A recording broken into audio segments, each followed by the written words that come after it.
So Jamila got it started for us. I'm going to start recording here. Thank you all for being here today. So today we're, as we go through, click here, we're going to go through and talk about what is burnout, causes for burnout, what leads to it, what are the true causes for it, risk factors, do some people get burned out more easily than others? And then symptoms. How do you know when you're getting burned out? How can you identify earlier on, when am I getting burned out? The stages, effects of burnout, and then prevention and how to help family and friends who are getting burned out too. So we start out with what is burnout? We think of it, it may seem like something that seems a little bit contrite, but at the same time, the World Health Organization really does define it as a syndrome. So it's a true thing. It's a syndrome conceptualized as a resulting from workplace stress that has not been successfully managed. So you have this triad. You have this triad of energy depletion and exhaustion that can include emotional exhaustion and work-related exhaustion.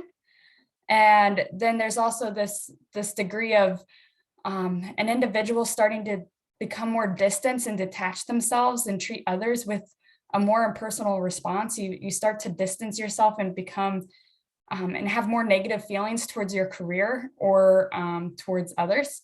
And then there's also this reduced productivity, and that can be also with reduced feelings of achievement or competence. So if you're feeling less competent, that's impacting your work and you're not being as productive as you were before. So there's also this overlap between burnout and depression as well. So we're going to get into that as well. But burnout's associated with work, but it can also be related to helping others, caring for sick family members, working long hours, witnessing or seeing upsetting news, or safety concerns. It's influenced by personal traits and family life as well. So those are things that can also play into this tendency towards burnout. Others causes of burnout: feeling like you have lack of control, unclear job expectations, dysfunctional workplace dynamics, having extremes in activity where you're either exercising a ton and ton and a ton, just trying to stay super active, or you're not moving at all. Having a lack of social support, or work-life imbalance, which is a big topic. So it impacts those with heavy workloads as well as those who struggle with that work-life balance and just have a hard time balancing work and regular life. There's internal factors like excessive idealistic expectations of yourself, where you're wearing yourself out because you're holding yourself to a really high standard that's almost unachievable. It also impacts personalities of people who want that recognition and want to please others.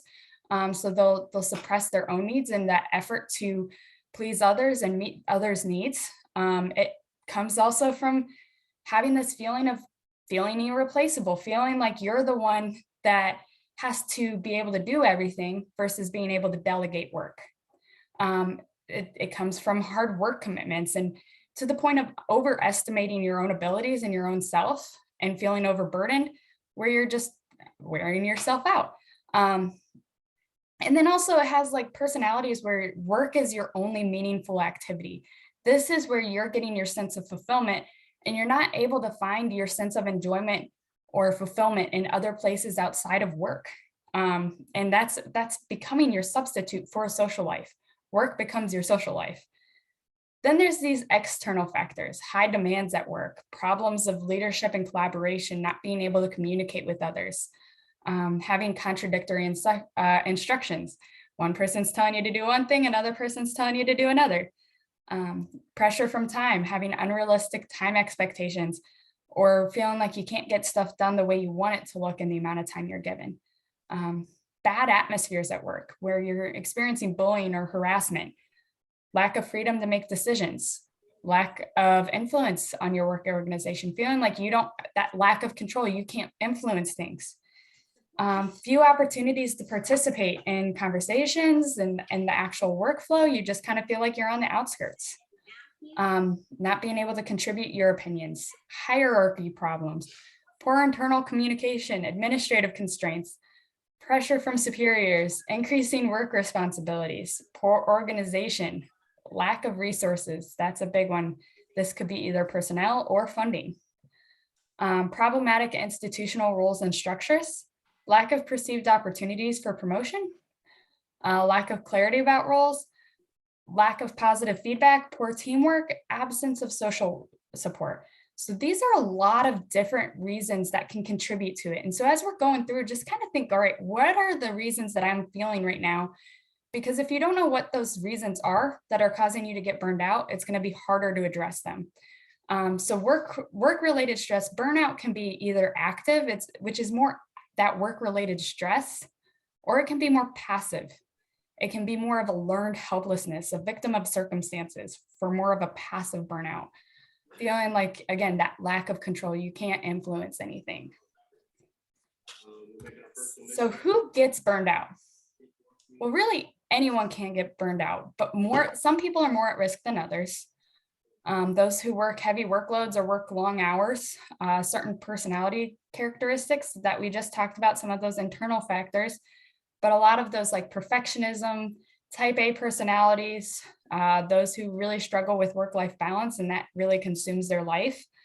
And then also helping professionals. If you're in an industry where you're a first responder, nurses, doctors, this is not all encompassing. I mean, some people, if you're feeling like you're trying to help people and you're always trying to put others first, that's where you're going to be tending to get burned out more.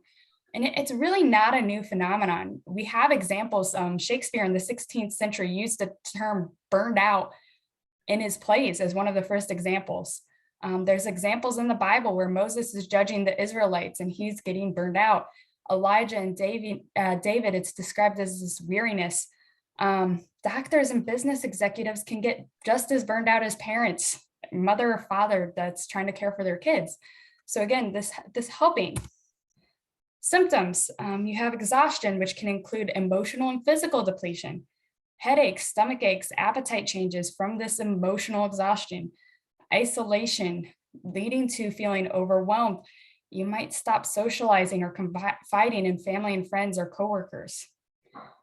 Escape fantasies, feeling like, oh, I just need to go out and go somewhere on my own and be on my own vacation and be away from everybody. I just need to get away from everyone. And in extreme cases, this can lead to drugs, alcohol, or food to ease the numb or emotional pain as a coping strategy. Irritability, losing that control over emotions and getting angry more easily. So normal stressors wear on you a lot more. So it's different things like household tasks, walking the dog, driving, they just seem like much more of a burden than they used to or should. Frequent illnesses. So all of this stress, all of this burnout can actually make your immune system more suppressed and lead you to becoming more prone to flu, insomnia, and mental health concerns like depression or anxiety. So kind of questions to ask yourself. Have you become more cynical or critical at work? Do you wake up and have to drag yourself to work? Or are you having trouble getting even started with your day? Have you become more irritable or impatient with coworkers, customers, or clients? Do you lack the energy to become consistently productive? Do you find it hard to concentrate?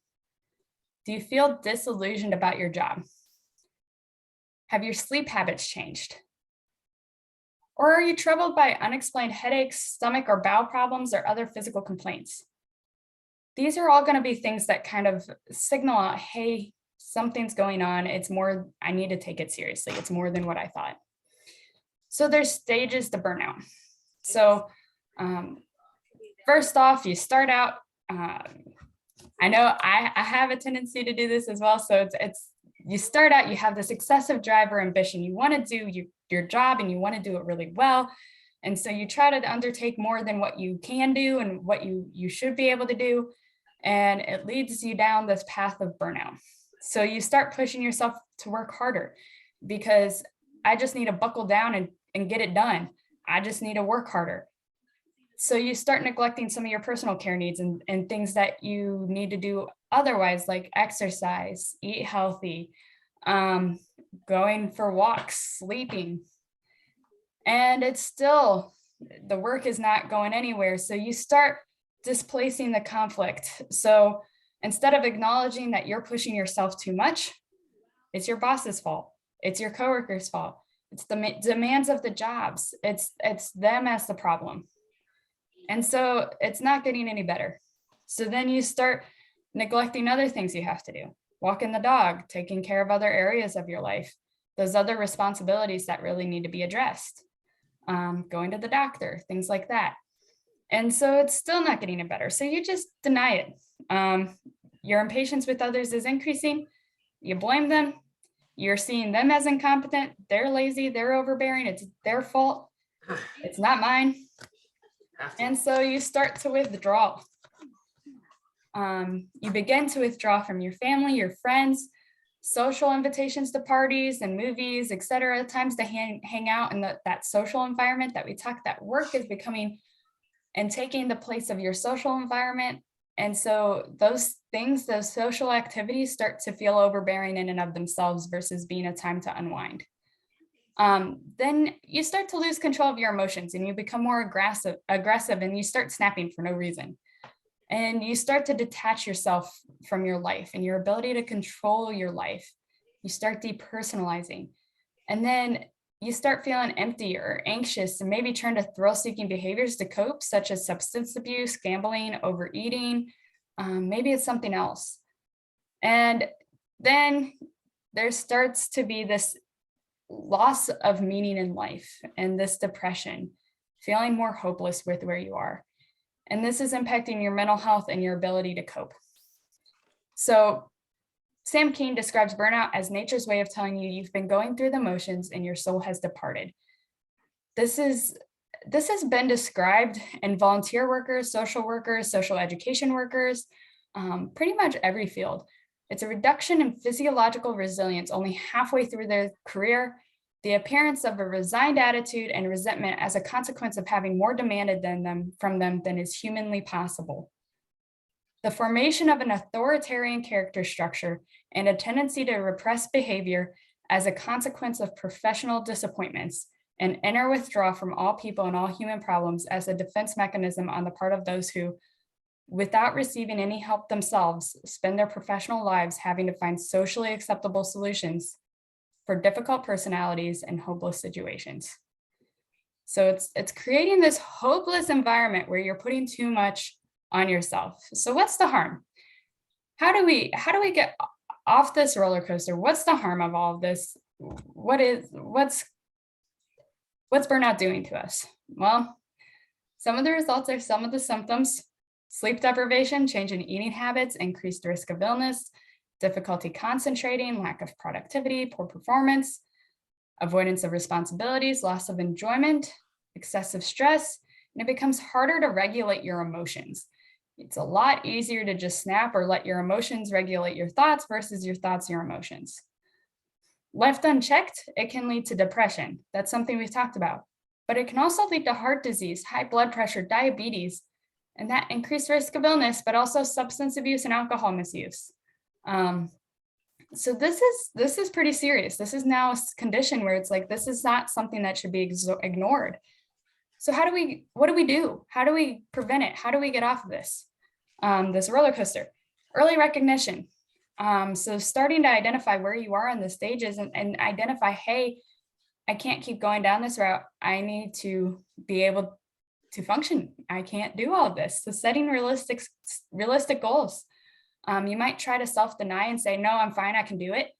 But try to be honest with yourself. Discuss specific concerns with your supervisor or coworker, and start trying to work with yourself and work with others to change your expectations, change expectations of yourself, change expectations of what you can actually get done in a day.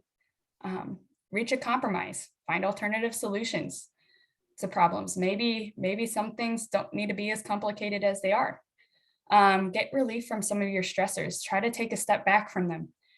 Recuperate through relaxation and support and sport. And then redefine your reality. Come to terms with where you're being unrealistic for yourself and try to set smaller goals. And so sometimes this is as easy as setting a longer to-do list, and then set a couple short-term goals that you can focus on at a time. I kind of joke with some people, but sometimes people like having their to-do list on a pen and paper so they can scratch it off. But other times that pen and paper, it's still there. You scratch it off, but it's still there. And so it's still stressful, but just putting it on a whiteboard makes it so much easier.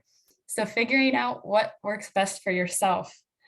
And try to set up time with your supervisors and overheads to come up with a plan for realistic expectations, or to just clarify your job expectations. Self-reflect, attend to your own needs in a typical week schedule.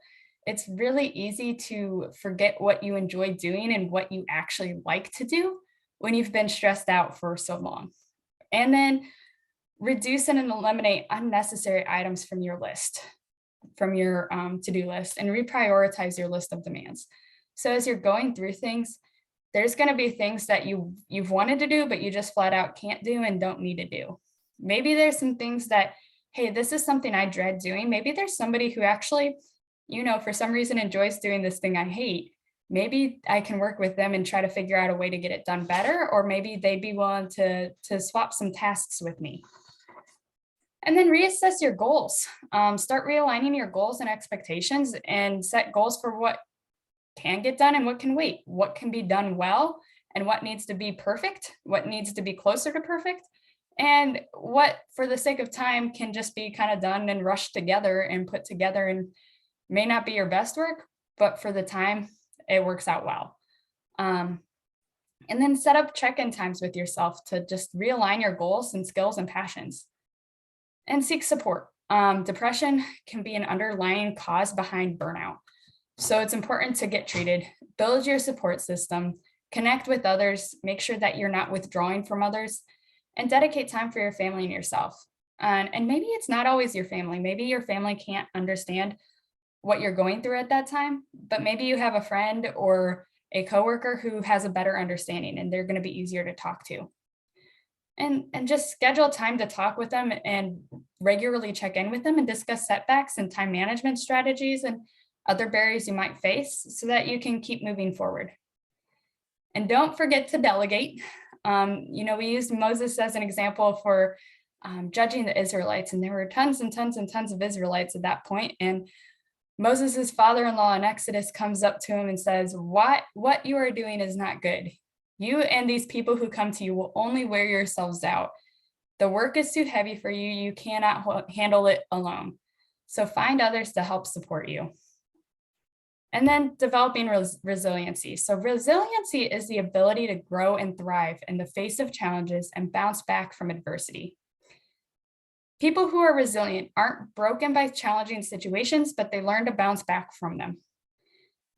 So here's a list. I think it's easy to think sometimes and have this idea of what we should be versus what we shouldn't be. Resilience is never showing emotion. Sorry, double negative there, but it's not never showing emotion, but it is learning about regulating your emotion, trying to let your thoughts control your emotions versus your emotions, your thoughts. It's not about me. It's about individuals and relations, trying to work around that and work towards a common goal. It's not about handling everything on my own. It is asking for help as a strategy, trying to accomplish a specific purpose. Resilience is not having to act quickly and get things done very, very quickly and right away, but it is knowing when to slow down. It's not superhuman feats. It's not trying to do something that is outside of human nature, but it is learning to bounce back from difficult situations. It's not always fully composed, but it doesn't always look pretty, but it is learning to kind of figure out how to cope.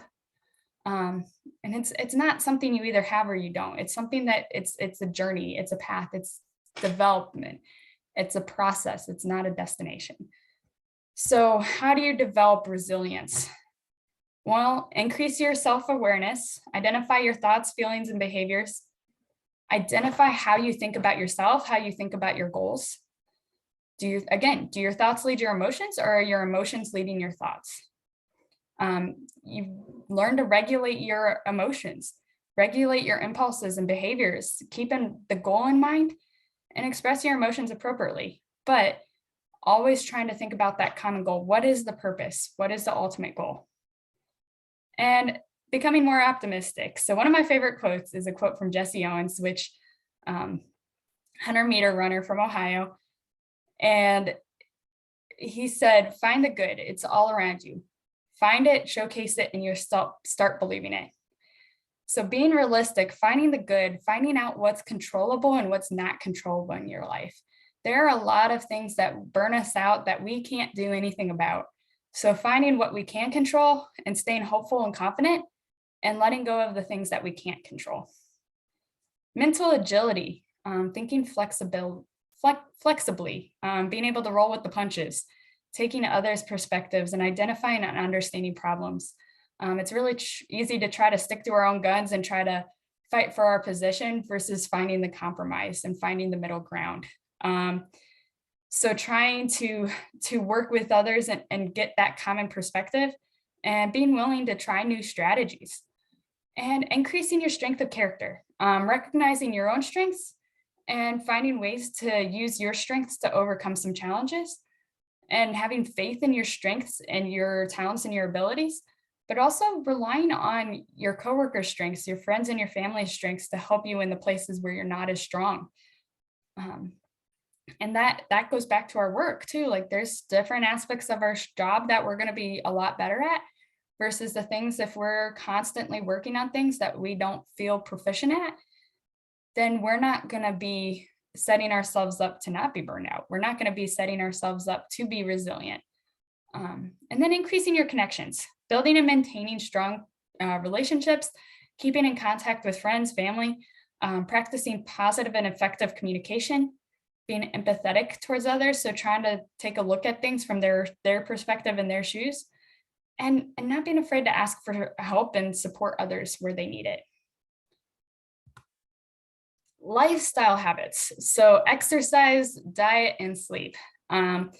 So a lot of stuff comes back to these three things too. And so they're going to be impacted by burnout, but burnout is going to be impacted by them as well. Sleep is last, but it's probably one of the bigger things. But exercise, it helps with physical and emotional health. Mini workouts such as short walks and stretches can help. Doing 5 to 10-minute bursts of exercise, that alone is going to help. Dopamine's a neurotransmitter that causes feeling of pleasure and improved mood. So that's going to be trying to help with our balanced diet. And that's going to be released more with exercise, but our diet also is going to impact our dopamine release. So healthy diets such as Mediterranean diet can help improve mood. There's foods like fish, poultry, leafy greens, and legumes that can increase this dopamine as well as that exercise. Omega-3 rich foods they've been shown to really help with depression, and they've been shown to help with the treatment of depression in addition to counseling services. So your flaxseed oil, walnuts, fish, those kinds of things can really help as far as making sure you're getting those anti-inflammatory omega-3s in. And then limiting added sugars and processed foods. So high sugar intake can contribute to insulin resistance and difficulty regulating your hunger.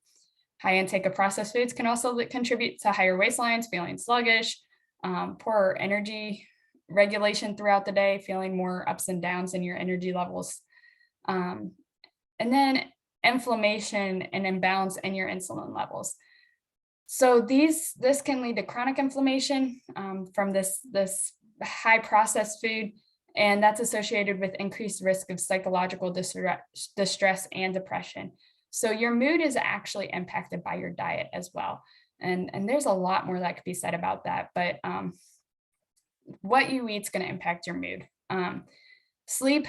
So magnesium is also going to impact your sleep as well. So foods such as almonds, spinach, pumpkin seeds, and sunflower seeds, those are going to help you with your sleep. But our bodies need time to rest and recover. They need time to be able to take a break and get that rest. 7 to 9 hours is the recommended amount per night. And if you're not getting enough sleep, that's going to impact your stress levels. That's going to impact your blood sugar levels. That's going to impact your weight. And really, truly, sleep alone can impact your blood sugars. They can impact your weight. It's estimated for every hour less sleep that you get per night, that can lead to an increased food consumption of 300 to 500 calories the next day, just from not sleeping enough. So establishing a relaxing bedtime ritual and banning screens from the bedroom, so that blue light that's released from computer screens, TVs, phones, that interferes with melatonin production, which is that hormone that's helping us fall asleep. So good sleep hygiene, not lying awake in bed. If you can't fall asleep after 20 minutes, get up and do something. Reduce bright light and that blue light that's going to be interfering with the sleep.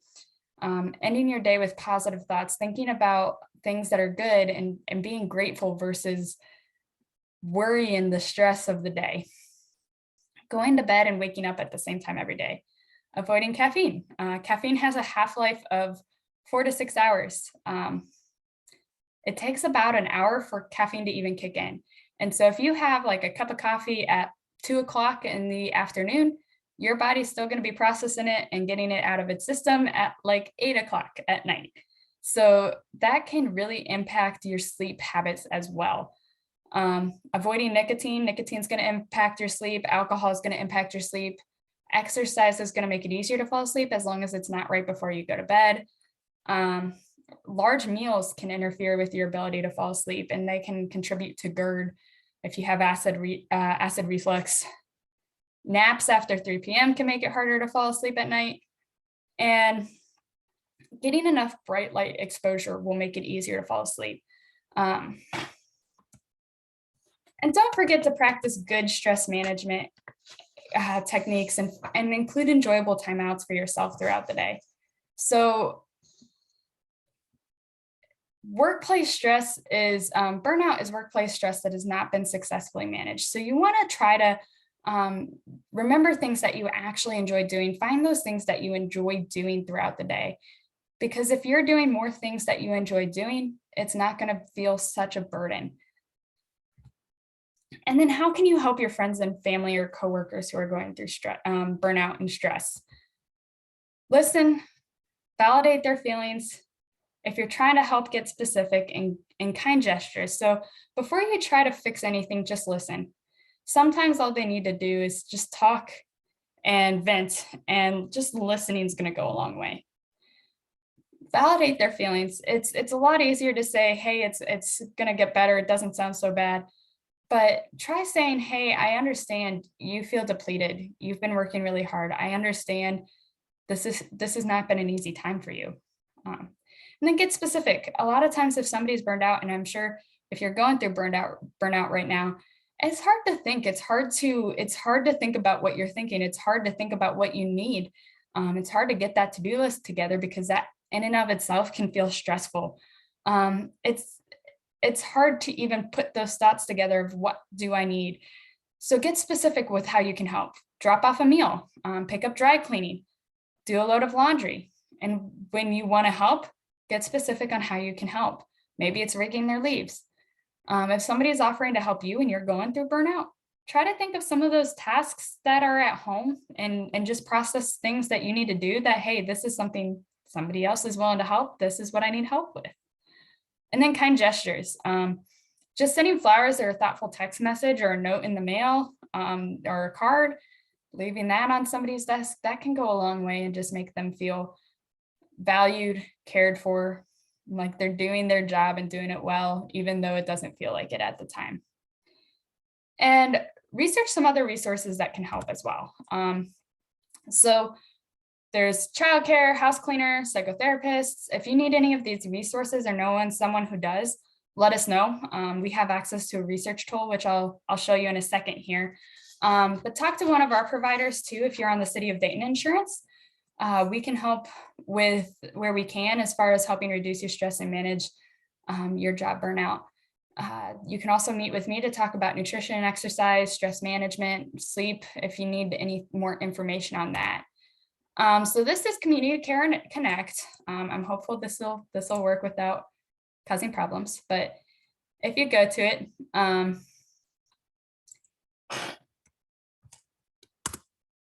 you can just enter in your zip code, and they have access to food delivery services, food pantry, housing advice, home goods, transit, health information as far as dental care, health education.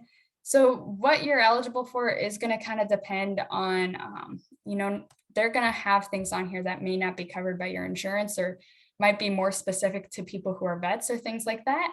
But they have a good list of different places to start at least. So help paying for school, financial education, credit card counseling, foreclosure, government benefits, anything and everything. So if you need anything, please let me know. We'd love to get you that resource. And our location, hours of operation, just quick note, Thursdays we are now open from 7:30 a.m. to 7 p.m. if you haven't been aware. Any questions? We can actually take questions not only if you unmute yourself, but if you want to put it in the chat box, you can do that also.